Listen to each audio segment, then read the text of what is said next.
আমি বাবর ভাইকে সম্মান করি, তারা নির্যাতিত নেতা, কিন্তু আপনার ওই কাজ আমি সমর্থন করি না। যদি অস্ত্র হ্যান্ডেলিং করতে না পারেন তাহলে নিয়ে আসেন কেন আপনি?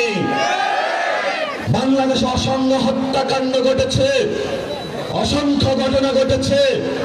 এর মধ্যে বড় একটি ঘটনা হলো 10টা অস্ত্রের চালান। যদি অস্ত্র হ্যান্ডেলিং করতে না পারেন তাহলে নিয়ে আসেন কেন আপনি? আমাদের দক্ষিণ এশিয়াতে এই অস্ত্র কাহিনীর কারণে বাংলাদেশ সার্বভৌমত্বের হুমকির মধ্যে পড়েছে। অসংখ্য মানুষের জীবন বিপন্ন হয়েছে, পার্শ্ববর্তী আঞ্চলিক সংঘাত বিরাজ করেছে। আমরা দেখতে পেয়েছি বিচারের নামে প্রহসন হয়েছে।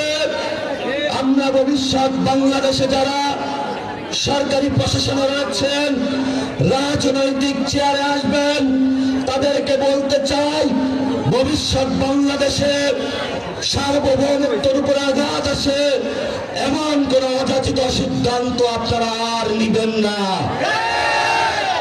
আমি বাবর ভাইকে সম্মান করি, তারা নির্যাতিত নেতা, কিন্তু আপনার ওই কাজ আমি সমর্থন করি না। আপনার এই কাজের কারণে বিএনপি ক্ষমতায় আসতে পারে নাই। হাসিনার মতো একজন খুনি ফ্যাসিস্ট ক্ষমতায় এসেছিল। গত 15 বছরে যারা বিএনপির নেতা কর্মী নির্যাতিত হয়েছিল, আমার ভাইদের উপর রক্ত চালিয়েছিল, গুলি চালিয়েছিল, এর জন্য ইতিহাসের কাঠ গড়ায় আপনিও দায়ী থাকবেন। আমরা শান্তি চাই, আমরা অশান্তি চাই না। বাংলাদেশে যদি কোনো ব্যবস্থা না হয়, সেই ব্যবস্থা সঠিক নিয়মে নিতে হবে।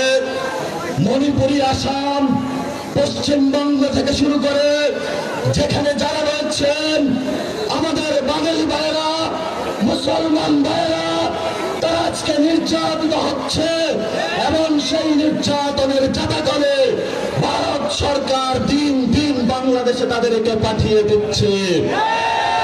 এই সংঘাতের পিছনে আপনি দায়ী।